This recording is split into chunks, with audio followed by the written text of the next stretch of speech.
नमस्कार, मेरा नाम है नितेश और आज मैं आपको संविधान के अनुच्छेद 18 उपाधियों के अंत के बारे में बताऊंगा। अनुच्छेद 18 जो होता है वो उसमें ये कहा गया है, उपाधि किसी नाम के साथ जुड़ी हुई संज्ञा होती है जो नाम को विशेषता प्रदान करके उसका महत्व बढ़ाती है। उदाहरण के तौर पे अगर हम देखा जाए तो रविन्द्रनाथ टैगोर जी को सर की उपाधि दी गई थी। ऐसे ही कई व्यक्ति विशेष लोगों को उपाधियों से सम्मानित किया गया था। गांधी जी को बापू की उपाधि दी गई है। यह उपाधियाँ तानाशाही, गुलामी, ऊंच नीच के भेदभाव को दर्शाती हैं। मतलब किसी को उपाधि कोई दी गई है तो उसे तानाशाही वो दिखा सकता है। किसी गुलामी अगर आप कर रहे हैं तो वो हो सकता है कि हाँ, यहाँ आपके गुलाम होंगे इस उपाधि वाले लोग। ऊंच नीच जो है वो समाज में कोई समझ सकता है कि हाँ, मैं बहुत ऊंची जाति का हूँ। इस भेदभाव को दिखाएगी।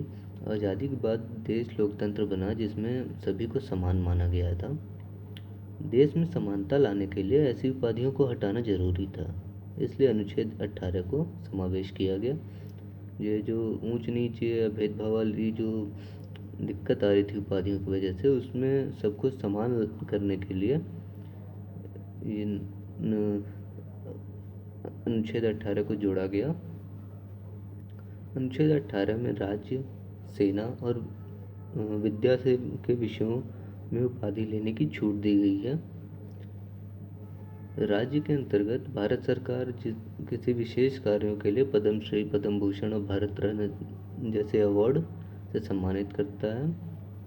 सेना में जनरल, कमांडर, चीफ मार्शल आदि होते हैं और उनकी ये उपाधि होती है। विद्या के अंदर हमें ये ध्यान देना चाहिए कि विद्या जो है वो सिर्फ उसका मतलब शिक्षण नहीं है, उसका मतलब कौशल से भी होता है।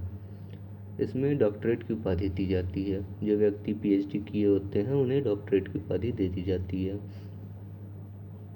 नाम के पीछे सिंह, भाई, कौर आदि ये सब लगाना उपाधियों में नहीं आता। नाम के पीछे लगे हुए ऐसे शब्द किसी समाज या क्षेत्र को प्रदर्शित करते हैं, न ही असमानता को। राज्य, सेना या विद्या संबंधी सम्मान के सिवाय कोई और उपाधि प्रदान नहीं करेगा। इसके बारे में कुछ पॉइंट्स हैं जिसमें कहा, पहला पॉइंट तो यही था, राज्य, सेना या विद्या संबंधी सम्मान के सिवाय कोई और उपाधि प्रदान नहीं की जाएगी। मतलब भारत रत्न या सेना में जो कमांडर, जनरल ये सब है, और डॉक्टर वाली जो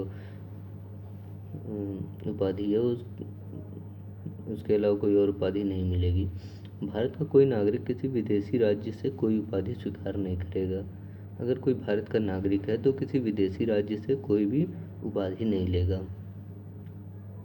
कोई व्यक्ति जो भारत का नागरिक नहीं है, राज्य के अधीन लाभ या विश्वास के पद को धारण करते हुए किसी विदेशी राज्य से कोई उपाधि राष्ट्रपति की सहमति के बिना स्वीकार नहीं करेगा।